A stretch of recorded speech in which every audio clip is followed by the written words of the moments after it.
What's up, guys? Nolan here, and right before Gamescom ended, Nikita did an open Q&A session with the crowd at the booth at Gamescom where we got some good new info and even some things that were supposed to stay secret, so we did get blessed with some Niki leaks IRL. I will say, though, that for the same reasons Nikita said stuff that he shouldn't have said, he could have also said things that were misinterpreted or misunderstood because he's standing in front of a large crowd and it's a bit nerve-wracking, so what I will do is try and get confirmations or elaborations on each of these answers as soon as possible if required. Until then, just add a pinch of salt on top of all of these answers. Not saying a massive amount because Nikita himself was standing there along with a bunch of the team, including the PR manager for Battlestate Games, so it's not like they can be super wrong. All I'm saying is just a pinch of salt. But let's get started. The Hideout Cat is 100% coming. We will have a cat in the Hideout at some point, and all I can say is there better be a dog too at some point because I hate cats. There are at least 2 known expansions coming for Streets of Tarkov, but Nikita said that most likely the expansions will be in the release version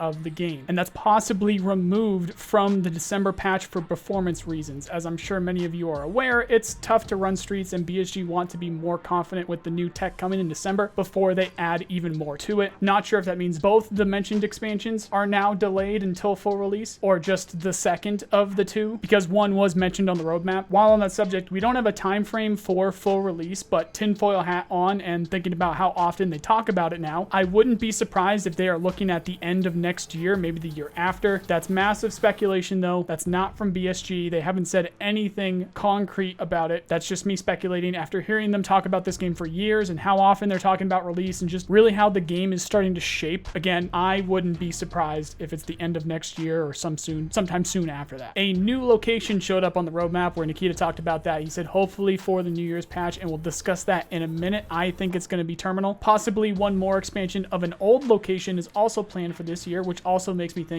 it's Terminal, as I bet they add a bit more to Shoreline in order to make Terminal fit a bit better. It could be another location though, maybe Reserve. I think that deserves some love, but really it could be any map. However, my money is on Shoreline and Terminal being the new location for right now. Nikita, when discussing maps, said, quote, even after release, we plan to expand them and connect them. Of course, the connection of all the locations is still being figured out. It's hard to tell how it should be, end quote. So open world is proving to be a tough nut to crack, but still very much part of the plan. BSG are thinking of cutting the detail on locations, especially streets, in order to make it work for connecting the maps as well as just performance. Detail would most likely be, you know, the trash in the roads, the foliage, items on shelves, stuff like that. But of course it would only be where they start. It could be bigger chunks like entire rooms or even buildings that aren't necessarily needed as well, if I'm being honest. I do doubt that they would do that rather than just not expand the location more, but we'll see. Arena Unranked mode seems to be the no XP and only for training purposes, so in comparison to the base game, I'm thinking of the ranked mode as the online mode and unranked is offline, while ranked seems to be the real earning game mode. There were several questions where Nikita brought this up and discussed it, and I'm just going to say it now. I don't think that you will earn anything at all for the unranked mode, while the only place to earn any XP or anything is the ranked mode. Hopefully I was clear enough with that, because that really seems to be the case. Is it possible that you might get some XP for certain things in the unranked mode? Yes, but again, it really seems like the only thing that matters in terms of gaining anything out of it is the ranked mode. There will be custom gear launched with Arena, and then after that it will be found in Escape from Tarkov. You will be able to find Arena usable items in the base game as well, example being the loadouts for Arena, possibly the cards they've been showing as loadouts. More on that later in another question. Nikita specifically segmented a question about in-raid traders where he said, quote, Lightkeeper, will there be more traders like this? Eventually, yes, end quote. That could mean that new traders are in raid, the old traders being brought into raid, or both. Either way, more in-raid traders are coming. And that is one of those instances where he was being very careful about what he was saying. It seems like they're tiptoeing around the want to add all traders in game, or possibly they actually are still deciding on whether they want to add all the traders in game or not. But again, either way, there are going to be more in-raid traders coming. Quote from Nikita here, it is not our goal to make an open world survival game with EFT. We want to combine all of the locations together and see how it will go. But EFT was never a survival game. It was more about the fights and the tactical things. The real survival game will be the other survival game, our new game, for example, but not EFT. The main goal for EFT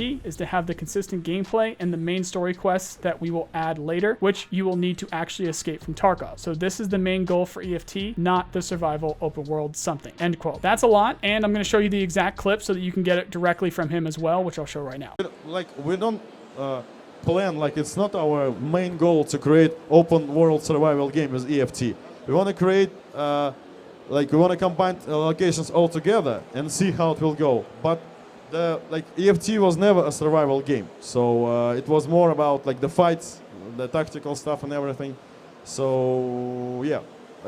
Other than that, like the big survival game is better to be other type of game, like standalone game. I don't know, our new game, for example, but not like the EFT. So the main goal for the EFT to have consistent gameplay.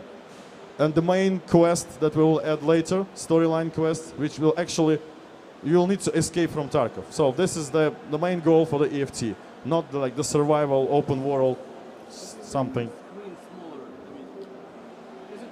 So this definitely deserves its own video in terms of a long time, like from a long time fan perspective, myself being one of those people. I really feel like survival is, how should I put this? It really is a survival game. Like, what are we doing if not trying to survive? So it's a bit weird that he used that verbiage here, and I do get what he means, but I honestly can't see a single person that has played at least, a few dozen hours in Escape from Tarkov and doesn't think of it as a survival game. And if you want to learn more about the game that they have coming next, it's Russia2028. I actually have a video on that specifically. This isn't new. TLDR here is they wanted to make some money to be able to create Russia 2022, so they made Escape from Tarkov, and then Escape from Tarkov ended up blowing up. So the game that they made to make some money to make a different game ended up becoming their primary focus. So that's what's going on with that as well. Again, massive topic here, a lot to digest here. I think the one major thing that we can take away from this is that it really seems like BSG are trying to move away from the gritty survival aspect of Escape from Tarkov, and that's going to come up in a minute when they talk about the medical systems and stuff. So it's going to be something to look out for those of us. It's very much myself included here. This is close to my heart as well. It'll be something to pay attention to for those of us that really want the survival aspects of Escape from Tarkov to be the not necessarily the focus, but really like what we're here to do. When asked about the auction options here, Nikita said that after they've fully implemented the features around the stat tracked and rare versions of weapons, maybe they'll add the auction house feature so that you can auction those very rare and very specific and very interesting weapons off. But for now, they think it's obsolete. For those that don't know, these are the gold weapons, what we're calling gold weapons, that add extra stats to it. I believe that's what he's discussing here, and I really do think that's what he's discussing. He confirmed that camos for weapons are still coming. That's not gold included. He's talking about like IRL, like useful camos. You got your greens, your flat darks earth, and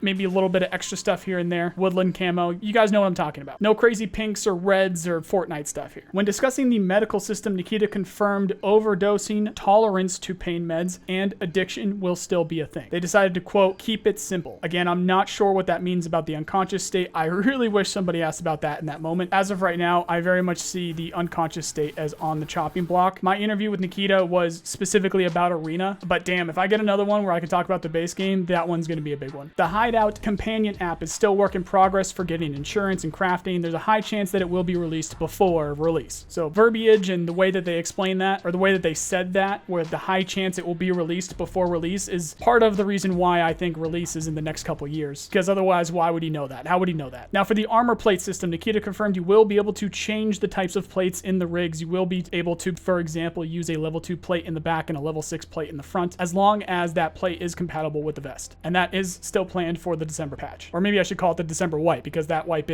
patch is a wipe. Nikita confirmed the functionality of reading books in games soon. I believe this is for earlier access to crafting, and or the only way to craft certain crafts is if you find the book explaining how to craft that item. They have discussed that in the past as that. If you want to craft a certain thing, which is not going to be all things, it's just certain things, you will need to find a book on how to craft it. We got a bit of a contradiction from what I was told about skills in Arena. Nikita said that in the ranked modes, you will be locked. And this is also what Glorious said in his video, who got to ask him some questions about Arena and who also got to play it. But I'll talk about that in a separate video. I'm trying to keep things more clean between where this information comes from. And right now it's just from this open Q&A from Nikita. So another video for another time about the extra stuff for Arena. As of right now, to cap this topic off, it's possible there was some confusion about what's going on in the ranked and the unranked modes of Arena. It would make a hell of a lot of sense if in the ranked modes, the skills were locked off, making it actually competitive, where if somebody had more strength than you, then you wouldn't be able to play against them, or it wouldn't matter. However, if the ranked mode is the only mode that you can level those skills, skills, then that's a massive contradiction. You can't have both at the same time. So something is wrong here. Personally, what I think is happening, and this is again why it's difficult to do these things when you're standing in front of a large group of people, with Nikita talking about this, I think it's what I explained or what I had answered to me before. I think that you are still going to be able to level your skills and whatnot in Arena like they've mentioned before, and it would still be in the ranked mode, since apparently you're not getting anything from the unranked modes. But the people that you play against is going to be within your MMR. It's going to be at your skill level. For now though, just so we can move on with this video, we'll leave that for another day, and I'll try and get clarification on that. Hopefully you guys see the problem here. Hopefully you see the issue with what's been talked about. Now, Nikita talked about how there will be a thing called the Hall of Fame in the Hideout, where you will be able to place certain items on display, like Killa helmets, Tagilla mask, Sanitar bag, and more. He specifically mentioned awards as well, so I'm thinking that means achievements, which they've talked about previously. He said it will be linked to the prestige system. When asked what's next after Arena, Nikita actually said they are discussing it and promised whatever they do, it will be a hardcore experience. For some clues on that, again, check out my Russia2028 video. Can almost guarantee that that is going to be the next thing they do, because that was always part of the plan. A big graphical overhaul coming in December, including lighting on interchange. This was the patch 14 that we've been talking about for several months now. This was a big part of the netcode. It was a big part of the big improvement to the game that we were supposed to get in June, but end up now hopefully getting it in December. That's included in that. When asked specifically when the beta test for Arena will be available, Nikita first answered soon, and then the PR lead grilled him, and he said this year. I really think it will be sooner than December because of this. Not just because of this, but you know, this definitely is included in that. I very much have the impression that it'll be sooner than December, but at the very least, it'll be by December. Nikita confirmed at some point that you will need to decide if you want to leave Tarkov or stay, and that involves Lightkeeper. The rabbit hole here is massive, and it involves tinfoil hats, so I'll leave that for a Sons of Soon video later. Just get ready for a lot of decision making when it comes to what you do in the base game after release. There's still lots of decisions to be made around the game and their ability to get the technology that they're working on for it working. One of those things was brought up when Nikita was asked about safe zones for traders. He said that it's possible there could be safe zones within the open world, including player hubs, specific player social hubs, where players can group up and maybe there's other traders there. It's very much like Stalker. And if you guys have ever played StallCraft, or you know about StallCraft, that's a good example of that. I mean, realistically, if you've ever played any MMO or RPG with multiplayer, then that's you've seen it before. On top of that, he also included possibly inviting your friends to your hideout to play ping pong and video games, stuff like that. Nikita then specifically referenced cards like in, quote, Magic the Gathering, where you can collect loadouts where you will be able to find them in loot inside the base game as well. He then immediately said, quote, I kind of told you the secret information I should not have said. So that's what I've been talking about there. Once he said that, then we know what's going on there. So these loadout cards that we've seen, and we can see them, you know, in squares. I'll put one up on the screen so you guys know exactly what I'm talking about. The special ones, it sounds like you can find them in the base game, and then once you have them in the base game, they unlock that for Arena for you. That's super cool. And apparently it was something that he wasn't supposed to tell us, and he did, because he's standing in front of a crowd and trying to remember what he can and can't say. So again, pinch of salt on the rest of this stuff because of that. Nikita said there will be rare weapons that you can loot inside Arena, and if you survive, you can bring it to the base game. Quote, doesn't know exactly what it will be right now. End quote. My guess is it's those special weapons that we've seen now as gold guns, but hey, it's possible that they add some specific guns to Arena that you can only get from Arena, like example AN94 that was asked about later, and he said it's possibly too rare for, quote, our world, but then we added the AVT, which is also too rare. So who knows? Maybe they'll add both. When asked about Scav on Scav violence, Nikita talked about something they're still designing around spontaneous Scav wars, where occasionally there will be times when you don't lose rep for killing Scavs. Then when that isn't happening, it will be exactly like it is right now. If this Scav war is exactly what we've seen in offline modes and in the past as Scav wars, then it also means that AI Scavs will shoot each other. So that's actually going to be very different than the way it is now. Now this is a very big one. Nikita, I think, accidentally confirmed the Black Division when trying to not confirm the Black Division by simply just saying yet. Up until now, he has done a very good job not acknowledging them at all, while we've always just assumed that they would show up. But he did just say, quote, I can't tell you anything about them yet, end quote. So this confirms they will be coming to the game at some point. We just don't know when or how they will be implemented. After he realized what he did, he said, we'll see it on the release version of the game for ourselves, and that they need to, quote, keep some things secret, which I agree with. There should be some cool things that are secret that we find out for ourselves. We just happen to know that the Black Division is going to be one of those things now. Since the Black Division is considered a faction, he then continued with confirming the UN, the Russian Armed Forces, something about gangs, which I think are associated with the bosses, guerrilla armed forces, and then also somebody called the Sappers. I think he called them Sappers. After going back and forth with the PR lead that was in front of him that was helping answer these questions, factions. He said that they still have plans to add at least 4 more NPC factions to the game, and some of them will be concealed for the full release. He said later that the new faction on Shoreline will be the Russian military. Actually, while I'm reading this,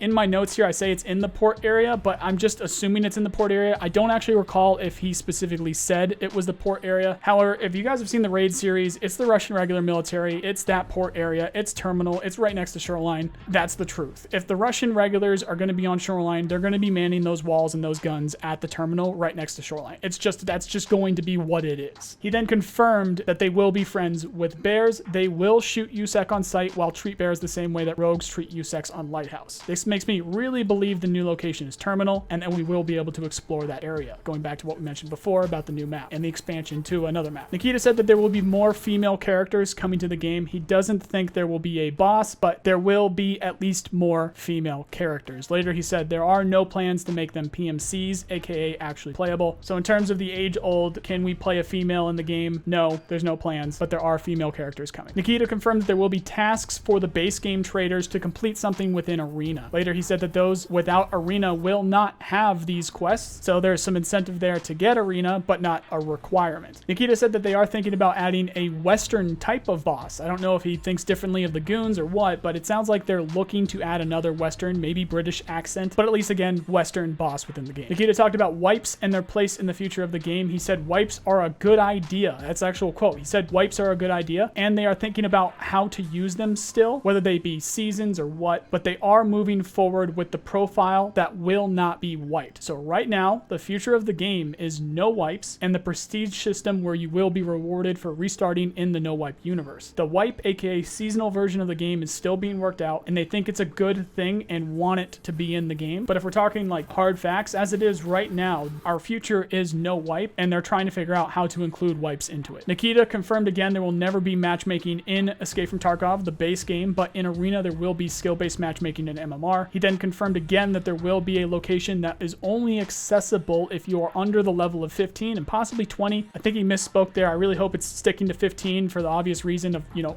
the flea market. Honestly, I think 20 is too high, and I'm assuming that PSG know that too. I think they should cut it off once we gain access to the flea market, but let me know what you guys think. Maybe he didn't end up misspeaking there. Maybe they are going to extend it to 20. He also said this will be the initial starting location, so I'm thinking it will be streets or connected to streets in some way, because that's always been the case. But then again, 15 and definitely 20 levels are a lot. It's actually a lot. So what other location would make sense for that amount of time? Let me know what you guys think. Nikita said radiation is still planned, and it will be added eventually, most likely DLC. Another topic for another day on that one, but again, radiation is still planned. Then last but not least, Nikita confirmed they had several conversations with anti-cheat providers at Gamescom. So they're looking to have a complex solution for the cheater problem, especially for Arena. Right now, I think that's at least a good idea to start kind of poking a little bit and, you know, getting some competition in terms of anti-cheat providers. He did though mention that the more info that they give, the easier that it will be for the cheat developers to get around whatever systems that they put in place, so they just don't discuss it. If you know how this stuff works, then you know that that is true. The less you say, the better. And then you also probably know that if massive companies like Activision can't solve cheaters, then I doubt BSG can, and I'll stay optimistic while just assuming the cheaters will always be a thing. That was everything that we got from this Q&A with Nikita, and honestly, it's just the beginning. There's a lot of things to discuss further here and even ask more about. So as always, follow me on Twitter or join the Discord for the latest news. Until then, though, like the video if you did, sub for more, comment what you think, check out my other channels for other games right here. Otherwise, thank you very much for watching, and I hope you have a nice day. See you guys.